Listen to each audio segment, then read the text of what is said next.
They laughed when she fumbled for crumpled 20s to pay the entrance fee. They sneered at her worn nursing scrubs. They mocked her for even thinking she belonged in their exclusive gun club.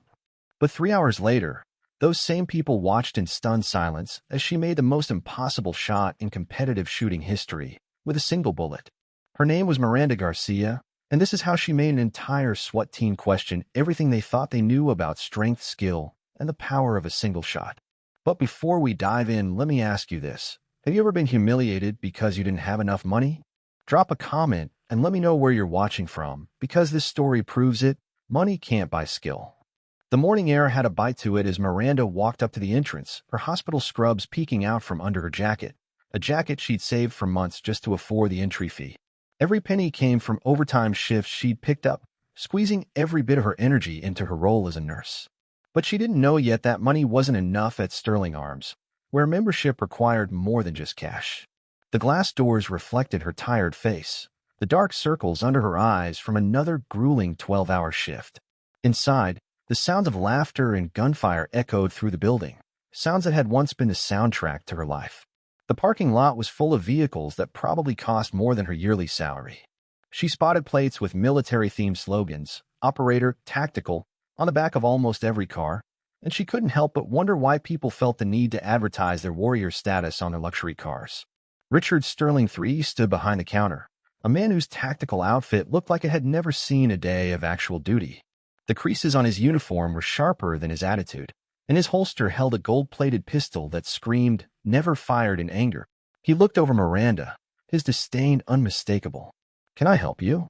His voice oozed condescension, and he emphasized the word help as though he were speaking to a child. When Miranda said she wanted to use the range, his laugh was all too familiar.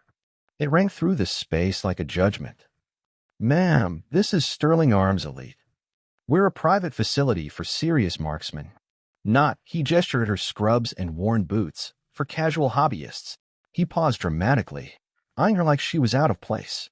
"Our members include law enforcement, military contractors, and executive protection specialists. You'd probably be more comfortable at the public range downtown." As the other patrons, dressed in pristine tactical gear that looked as though it had never seen action, turned to watch the show, Miranda felt the weight of their judgment. Sterling's voice grew louder, playing to his audience. "We maintain certain standards here. This isn't a charity range for nurses looking to play soldier on their day off," he said, adjusting his tactical vest, which jangled with unnecessary attachments. The contempt in his voice was thick, and Miranda could feel every eye on her. Behind him, a woman whispered to her companion, both of them laughing in her direction. But Miranda's hands didn't shake as she placed the money on the counter, though inside, something stirred. The bills were worn from being counted again and again, save from extra shifts and skipped meals. "I can pay the fee," she said, her voice steady. Sterling pushed the bills back toward her with his polished fingers, his nails gleaming. "It's not about the money, sweetheart," he sneered. "It's about maintaining our exclusive atmosphere. Some people belong here, and some, well, they just don't." Behind him, a group of men in matching SWAT jackets snickered, one of them, Victor Petrov, team leader, calling out, "Maybe she needs directions to the bingo hall." The laughter cut through Miranda like a knife, but she didn't let it show. She'd been through worse before. Victor stepped forward, his thick Eastern European accent rolling out as he mocked her. "Mr. Sterling, perhaps she is lost. The hospital is that way," he said, pointing dramatically toward the door, earning more chuckles from the crowd. Miranda met Sterling's eyes, her voice unwavering. "I serve my country. I have every right to be here." Sterling's smile grew predatory, reminding her the way hyenas looked at their prey. "Let me guess," he smirked. "Army cook? Motor pool supply clerk?" He leaned forward, his vest creaking with the movement. "This facility is for elite operators only, not weekend warriors, not paper pushers, and certainly not nurses playing dress-up." He picked up one of her $20 bills and examined it with exaggerated care. "This wouldn't even cover a box of our premium ammunition.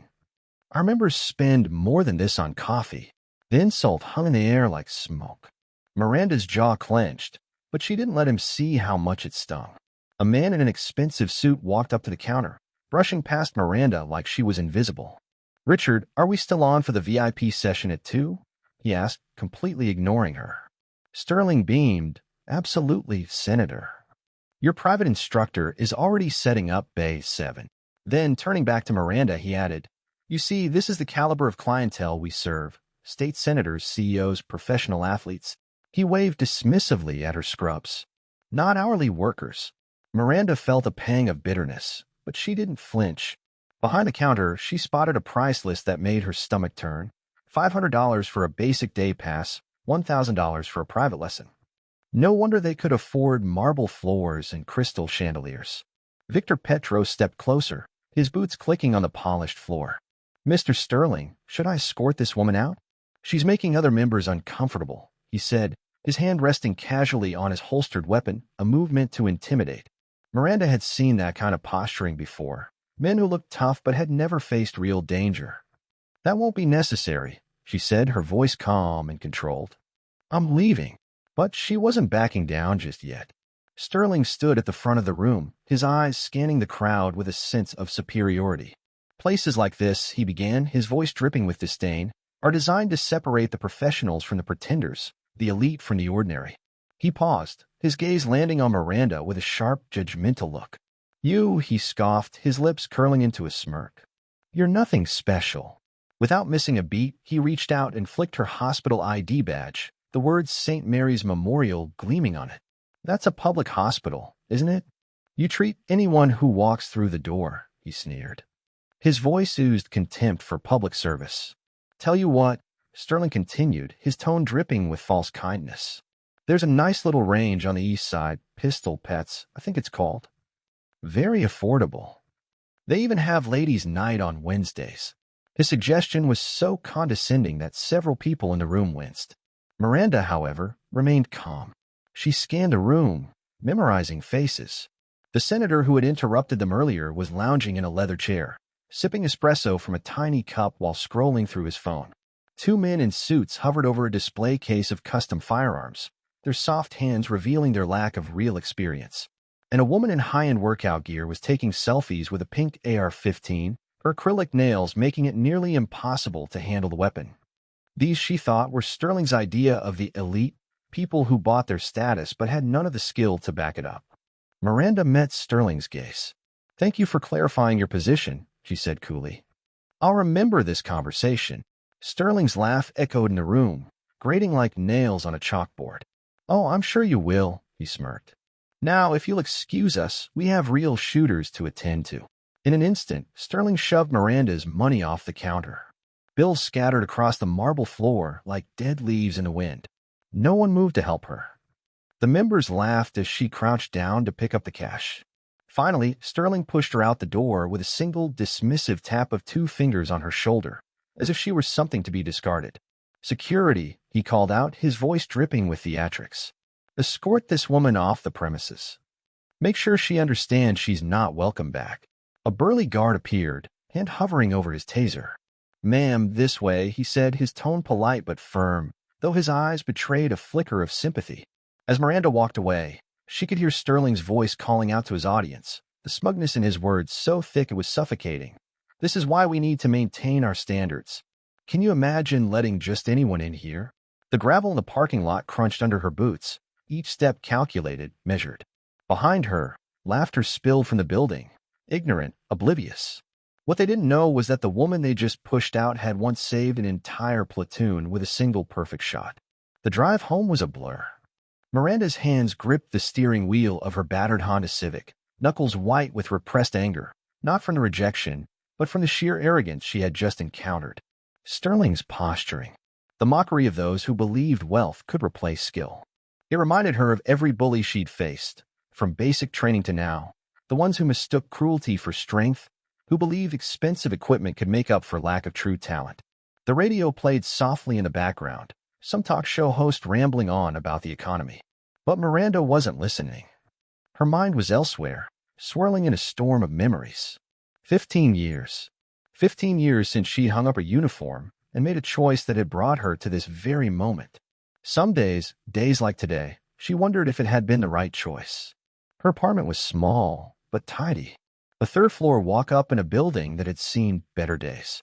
The door stuck as usual, forcing her to shoulder it open. Inside, the walls were bare, save for a single photo, her and her mother at Miranda's nursing school graduation. Her mother's bald head was wrapped in a bright scarf, her smile radiant despite the chemotherapy ravaging her body. Miranda dropped her keys on the counter and opened the fridge, eyeing its meager contents. Leftover takeout, a half-gallon of milk nearing its expiration, and a six-pack of energy drinks for her night shifts. The freezer was filled with ice packs for sore muscles and, of course, a pint of ice cream, her one indulgence after a long day. Miranda had been preparing for a rough day, the kind where everything seemed off. She sank into her worn-out couch, reached for her phone, and was about to check her work schedule.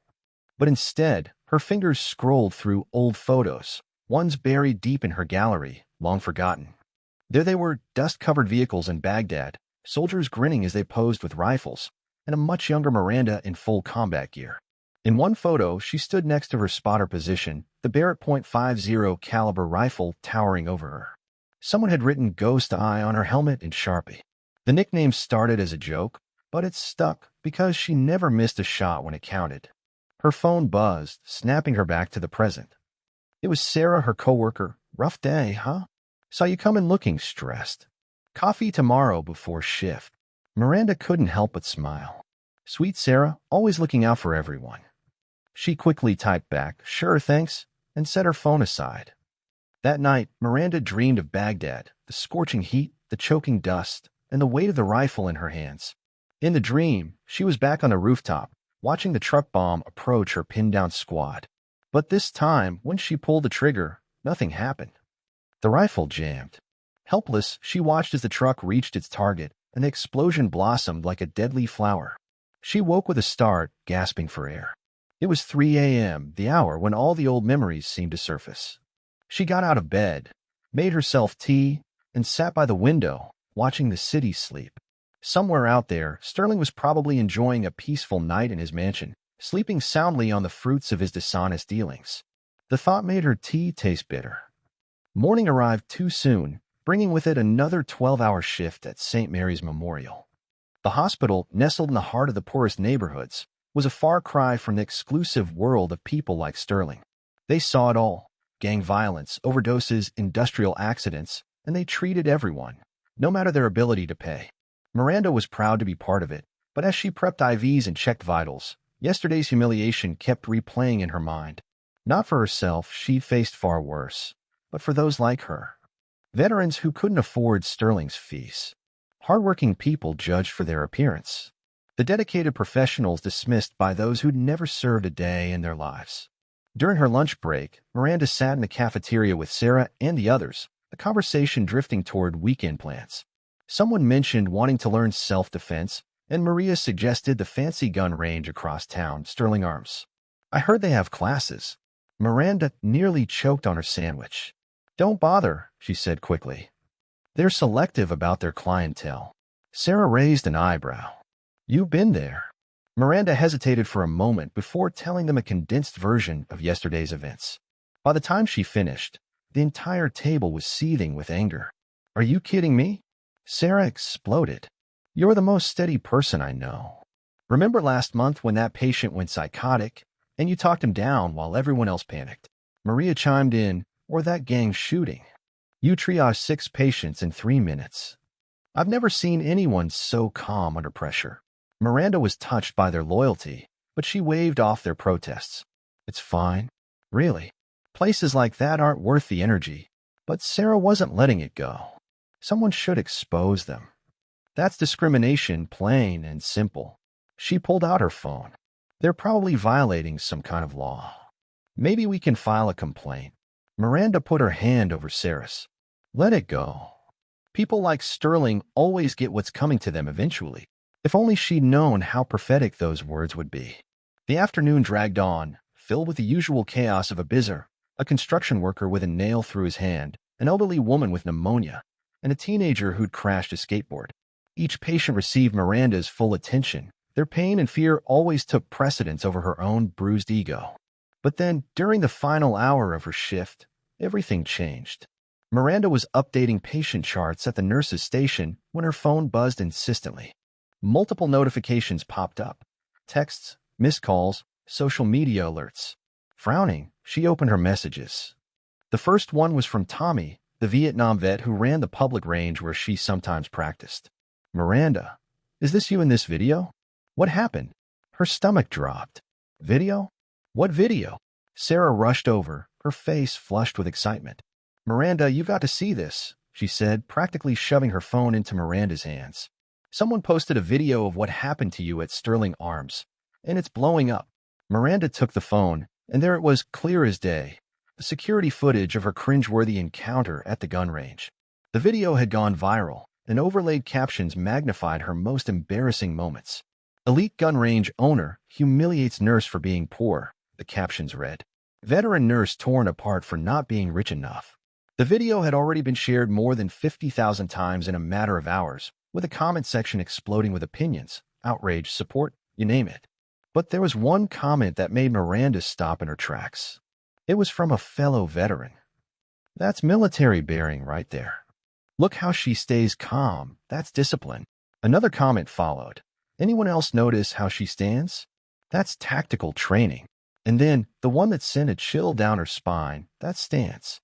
I'd recognize it anywhere." "Ghost Eye, is that you?" Marcus Wheeler. Her old spotter from Baghdad. The one person who knew her deepest secrets. The past she thought she had left behind was catching up to her faster than she'd imagined. By the end of her shift, the video had amassed over 200,000 views. News outlets had caught wind of it, and Sterling Arms was bombarded with angry calls and messages. But none of that mattered. The only thing that gnawed at Miranda was a comment from Wheeler. She was still in her scrubs, exhausted from a double shift, when she heard a voice she hadn't expected to hear again in a hospital parking garage. "You always did hate bullies, Garcia." Miranda froze, turning to see Marcus Wheeler standing by the elevator.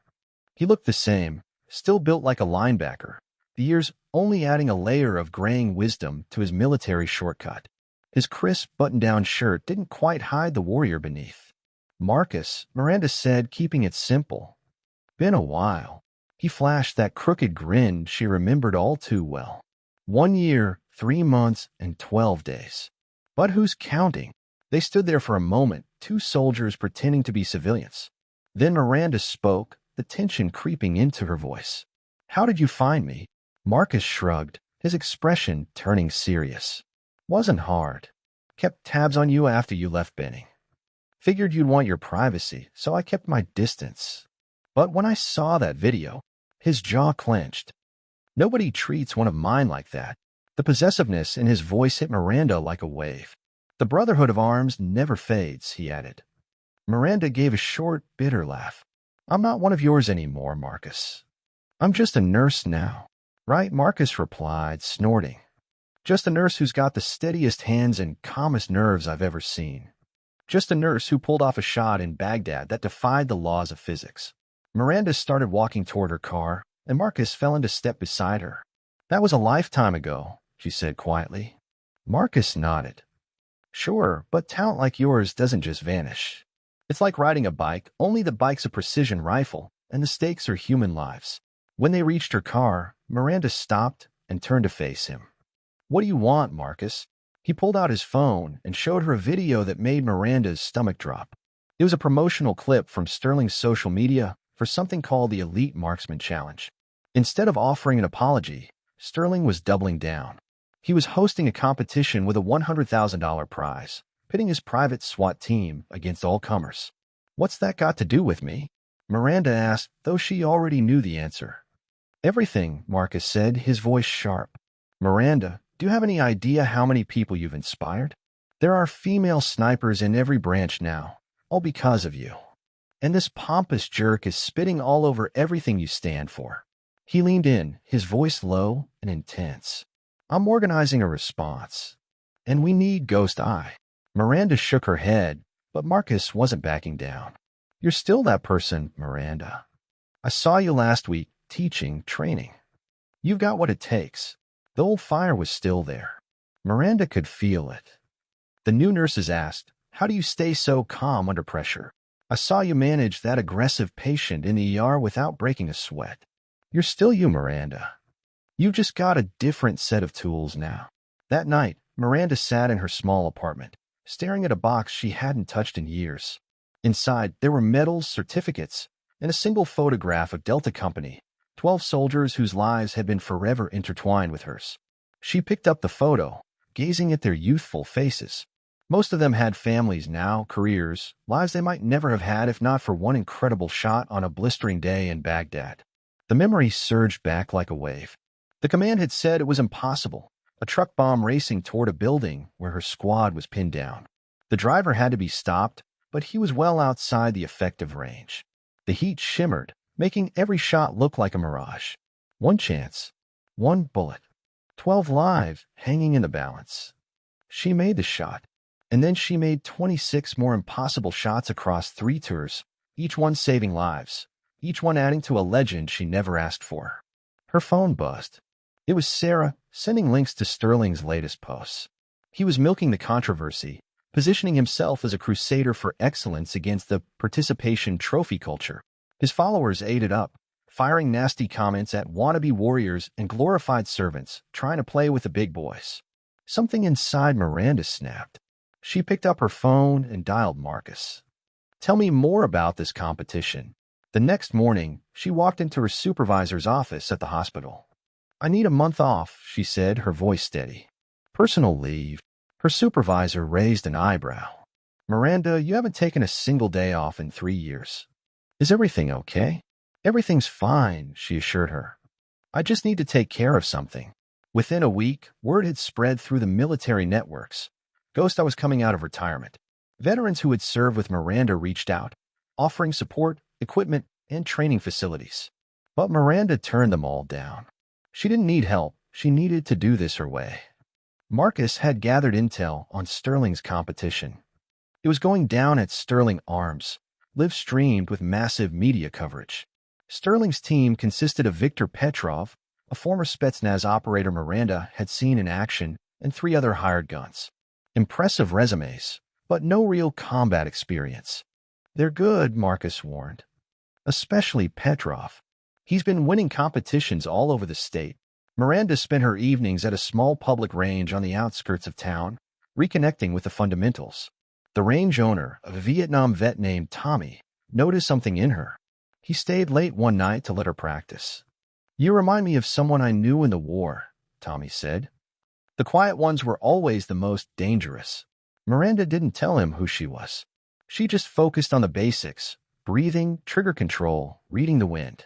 No fancy equipment, no high-tech scopes. Just her, a borrowed rifle, and muscle memory that never seemed to forget that day. The day of registration arrived faster than she anticipated. Miranda drove to Sterling Arms in her weathered Honda Civic, wearing the most unassuming clothes she could find. The parking lot was packed with news vans and shiny cars. Sterling had turned the competition into a full-blown media circus, complete with banners, food trucks, and VIP seating. She signed in as participant 47, her old unit number. The young woman at the desk barely glanced up as she handed Miranda her competitor badge.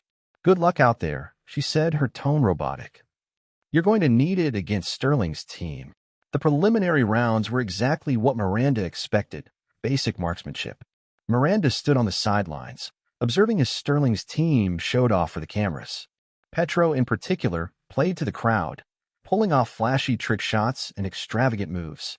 But when it was Miranda's turn, she deliberately kept her performance low-key. She didn't need to reveal her full potential yet. Mediocre was more than enough to qualify. No need to tip her hand too early. Sterling, on the other hand, was thriving in the spotlight. Proudly surveying the range, he offered commentary for the cameras and greeted the wealthy spectators with all the charm of a showman. But when he passed by Miranda, he didn't even spare her a glance. She was just another face in the crowd, not even worth acknowledging. By the afternoon, the competition had narrowed to just 12 contenders, including Sterling's entire team, along with a mix of law enforcement officers, competitive shooters, and a couple of unknowns. Miranda included. Tomorrow would be the final event, and Sterling promised it would separate the true professionals from the wannabes. That night, in the quiet of her hotel room, Miranda cleaned her borrowed rifle. It wasn't about the prize money or even seeking revenge. It was about something far more profound. It was about every person who had been overlooked, underestimated, and dismissed. It was about proving that real skill doesn't care about your background or who you know, it only cares about the work you put in. The next morning, the sky was clear and the air hot, perfect conditions for a long-range challenge. By now, the crowd had swelled. Bleachers filled with eager spectators. An raised platform was set up for the media. Sterling had turned his range into a full-blown spectacle. With great flair, the final event was announced. 10 targets would be placed at various distances, ranging from 100 to 1,000 yards. Each target would move unpredictably, activated in sequence. The competitors would have 10 rounds to hit as many targets as possible. But Sterling had added a cruel twist: wind machines. Random gusts of wind would make each shot exponentially harder. This, Sterling boomed into the microphone, is what separates the real professionals from the weekend warriors. These conditions simulate the unpredictable forces we face in the real world. Only those with true skill and the right equipment will succeed. The competition began with the law enforcement officers, and they performed admirably, hitting 5 or 6 targets despite the intense conditions. Then came the competition shooters. With their specialized gear, they managed to hit 7 or 8. Next up, Sterling's team. One by one, they took their shots. They were good, there was no denying that. High-tech scopes and advanced wind meters helped them land 8 targets each. Then came Victor Petrov. He was all business now, no more showboating. His spotter called out the wind readings as he lined up each shot, hitting 8 targets, then 9. On his 10th shot, he paused, calculating, as the wind machines kicked in. Just as he squeezed the trigger, the bullet went wide. 9 out of 10. The crowd erupted into applause. Sterling grabbed the microphone, a proud grin on his face. Ladies and gentlemen, that's what excellence looks like, 9 out of 10 under the toughest conditions imaginable. I don't think we'll be seeing that again today. Finally, it was Miranda's turn. As she walked to the firing line, she could feel the weight of every gaze on her. The wind whipped across the range, sending the flags snapping wildly. But there, among the spectators, she spotted Marcus. His face was calm, but his eyes were sharp with focus. Other veterans stood nearby too, their presence an unspoken show of support. Miranda didn't rush. She didn't immediately prepare to fire. Instead, she carefully watched the targets as they cycled through their patterns, studying the timing and trajectory. The crowd murmured restlessly, sensing something was different. Sterling, ever the opportunist, commented, "The pressure can be overwhelming for some. We may be witnessing stage fright in action." But Miranda wasn't frozen, she was calculating. She waited for the perfect moment. When the targets reset, she stood up. The crowd buzzed in confusion. And then, in a calculated move, she deliberately ejected 9 of her 10 rounds, letting them clink to the ground, one by one. The sound echoed across the now deadly silent range. Sterling's commentary faltered. Even Victor, usually so focused, turned to stare. Miranda had only 1 shot left. 1 shot to prove her point. 1 shot to show Sterling and the crowd what real skill looked like. 1 shot to represent everyone who had ever been doubted, dismissed, or underestimated. This was her moment. And nothing, not even the pressure, could stop her now. Are you someone who believes in responsible firearm handling? Whether you're a medical professional, teacher, or simply someone who wants to learn, you're in the right place. But if you refuse to step up, don't worry. I'll just take that money and open up a new range right across the street. And just like that, the threat hit like a bombshell. Sterling's investors scrambled, phones already buzzing as they calculated the PR nightmare unfolding before them. One investor, a sharp-eyed woman in a designer suit, wasn't holding back. "Richard, do you have any idea what this is costing us?" she snapped, her voice dripping with frustration. "Our stock prices have dropped 12% since that video went viral." 12%. She waved her phone in the air like a weapon. Sterling, trying to keep his cool, could feel the sweat forming on his brow. This is just temporary. Once the media storm dies down, everything will go back to normal. But another investor cut him off, her voice filled with disbelief. Blow over. She just made an impossible shot on live television. Every major news outlet is covering this. We've got veterans demanding boycotts, senators calling for investigations into our policies, and now she's threatening to open a competing facility right across the street. The room erupted. Sterling was suddenly surrounded by a sea of agitated investors, their whispers growing louder with every passing second. His old friend, business partner Robert Blackwood, pulled him aside. "Richard," Robert's voice was heavy with years of friendship, "I've known you for 20 years. I stood by you through thick and thin. even your 3 divorces and 2 SEC investigations. But this is different. You didn't just insult some random nurse. You humiliated an American hero, live on camera. The board's already drafting your resignation letter. Sterling's face went from flush to pale. You can't be serious. This is my range. I built this place from the ground up. Robert shook his head, his expression grim. No, Richard, you built it with our money. And now, you've ruined it with your arrogance. By the end of the week, the inevitable happened. Sterling was ousted by the board of directors. His once carefully constructed image lay in tatters. The final board meeting was a brutal affair. Sterling tried to defend himself, pointing to profit margins and membership numbers, but the investors were done. You've exposed us to discrimination lawsuits, the board chair said coldly. Your public statements have alienated half our customer base, and your behavior has become a liability. We can no longer afford to keep you. As Sterling was escorted out of his own building by security, the cameras were there, capturing every last humiliating moment. A new management team took over, led by Patricia Martinez, former Army colonel and small business owner. Her first move? She marched into the lobby and took down the members-only sign. Liberty Range is now open to everyone who respects firearms and each other, she announced.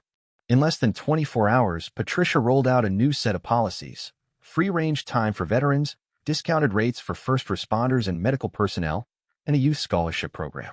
She even reached out to Miranda personally, inviting her to help guide the range's new direction. But the story didn't end there. Life's twists are never that simple. 1 month later, as Miranda wrapped up her shift at the hospital, Victor Petrov approached her. His voice was heavy with humility, his accent thick with emotion. Miss Garcia, he began, his words sincere. I owe you an apology. I was arrogant and disrespectful. In my country, we have a saying, the loudest dog is often the most frightened. I was that dog. Miranda was taken aback.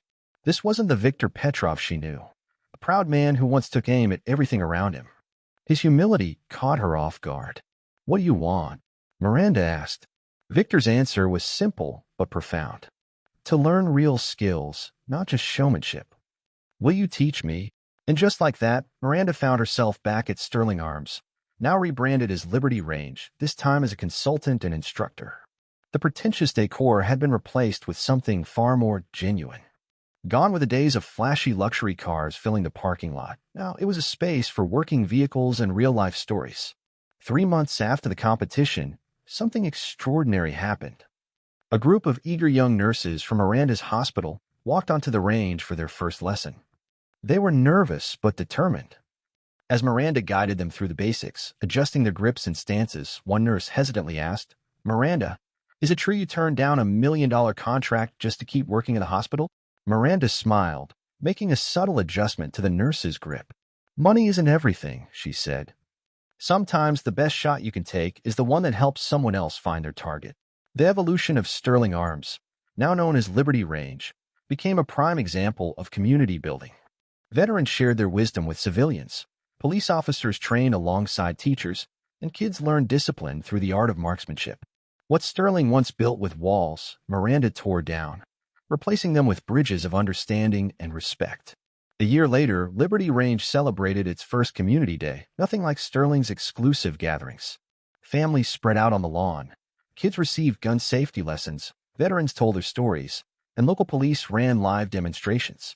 But the moment that truly captured the spirit of the day was when a simple plaque was unveiled by the entrance.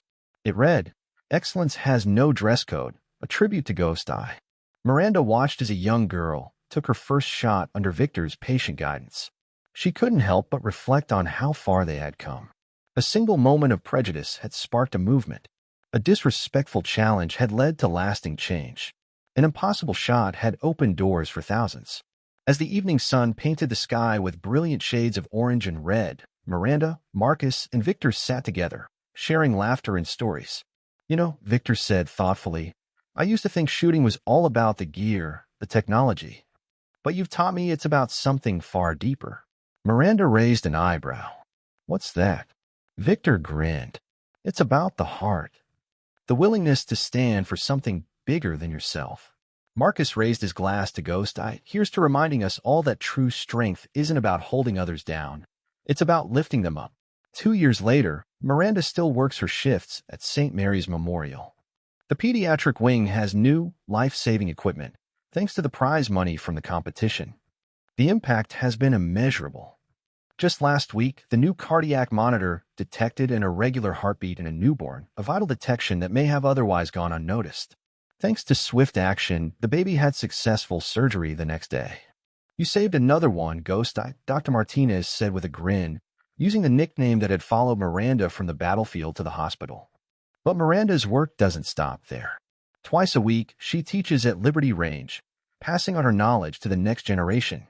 Her classes are packed, with waiting lists stretching months in advance. She's created a curriculum that combines marksmanship with mindfulness, teaching her students that the toughest battles are often the ones we fight within ourselves. Richard Sterling may have lost, but in the end, it was Miranda's vision that changed everything.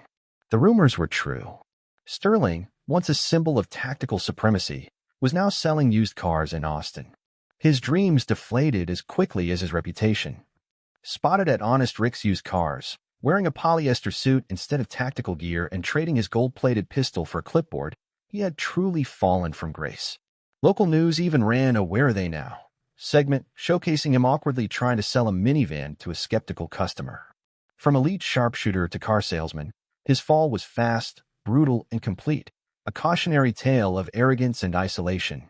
Sterling had tried to make a comeback, launching a YouTube channel called Tactical Truth, but his subscriber count never even broke triple digits. His last video, "The Liberal Media Conspiracy Against Real Patriots," had a pitiful 17 views, 15 of which were probably from him. Talk about a tough audience. Meanwhile, Miranda's legendary shot had been viewed over 100 million times. Physics professors have analyzed it. Shooters everywhere have tried to replicate it. The Discovery Channel even made a documentary called Impossible Shot, filled with expert ballistics analysis and simulations, all attempting to recreate the impossible. MIT published a paper on the physics of it. High school teachers use it to teach trajectory in math class. But what most people never grasp is that it wasn't about the physics or the gear. It was about patience, preparation, and seeing what others missed. Miranda would often tell her students, "The shot isn't made when you pull the trigger. It's made in every moment that leads up to it. It's in every choice, every practice session, every time you choose discipline over comfort." She recently received a letter from a young woman in Afghanistan, a soldier who'd watched her iconic shot and read her story. This soldier had faced constant discrimination in her unit, told she didn't belong. But Miranda's example gave her the courage to keep going. Now she's the top marksman in her battalion. The letter sits in Miranda's locker at the hospital, beside her nursing credentials and a photo of the original Delta Company. It's a reminder that our actions ripple out in ways we can't even imagine. Sometimes the most powerful thing we can do is just show up as ourselves, refuse to let anyone else define our worth. Sitting in her modest apartment, with her old Remington cleaned and ready beside her, Miranda reflects on the countless people who've been told they don't belong. The nurses working double shifts, the veterans struggling to find their place, the kids with big dreams but no resources. To them, she would say, "Your shot is waiting." It might not come with a rifle, but with a scalpel, a pen, a keyboard, or even a kind word. When your moment comes, don't hesitate. Take your shot. Excellence doesn't care about your bank account or fancy gear. It cares about heart, dedication, and the courage to stand up when everyone else sits down. A reporter once asked Miranda if she had any regrets. Did she wish things had gone differently? Maybe avoided the confrontation? After a long pause, she responded, "My only regret is that it took me so long to realize being underestimated is actually a gift. It gives you the element of surprise. It lets you show the world that strength often comes in unexpected packages." And now I'll ask you, what's your impossible shot? What dream feels just out of reach? What barrier have you been told you can't cross? Drop a comment below and share your story, because every single one of us has a Sterling in our lives, someone who tries to make us feel small, inadequate, unworthy. But here's the truth, we have a choice. We can accept their judgment or we can prove them wrong. Miranda, for example, is still just a nurse. She works extra shifts. She drives a beat-up Honda. She shops at thrift stores and clips coupons. But she also holds the record for the most impossible shot in competitive shooting history, not because she's special, but because she refused to let anyone else's prejudice define her limits. This story isn't just about the shot, though it's still talked about in hushed tones. It's not about the competition, even though her video continues to inspire people worldwide. It's not even about the vindication of watching Sterling's empire crumble. It's about standing up, not just for yourself, but for everyone who's been overlooked, dismissed, or underestimated.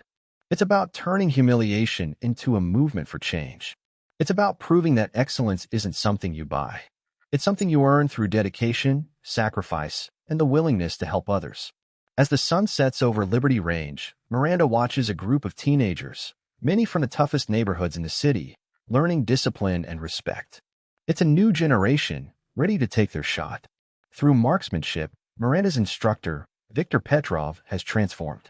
The same man who once scoffed at her for being just a nurse now guides with unmatched patience and humility. He doesn't just teach skills, he imparts lessons in resilience and compassion. Not far away, a group of senior citizens gently flows through a yoga session before heading to their shooting practice, while veterans swap stories over coffee in the brand-new community room. This space, once built to separate, now serves to unite. The walls that were designed to divide have become the foundation of a sanctuary that embraces all. And Miranda? She's exactly where she's meant to be. Whether it's supporting others with a needle in the ER or helping them find their focus at the shooting range, she's become a beacon for those learning to aim, whether with a rifle or in life itself. Because in the end, the most powerful weapon you have isn't the one in your hands. It's the one in your heart.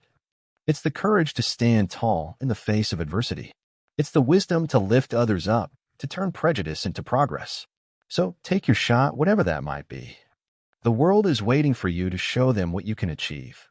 And never forget, sometimes the quietest person in the room is the most dangerous. Not because they can tear things down, but because they have the power to build something greater. Stay humble. Stay driven. Never let anyone define where you belong. Your actions will speak louder than their biases ever could. Thank you for watching. If this story resonated with you, if it sparked something inside you, share it. Share it with someone who needs that reminder that their impossible shot might just be waiting to happen. You never know.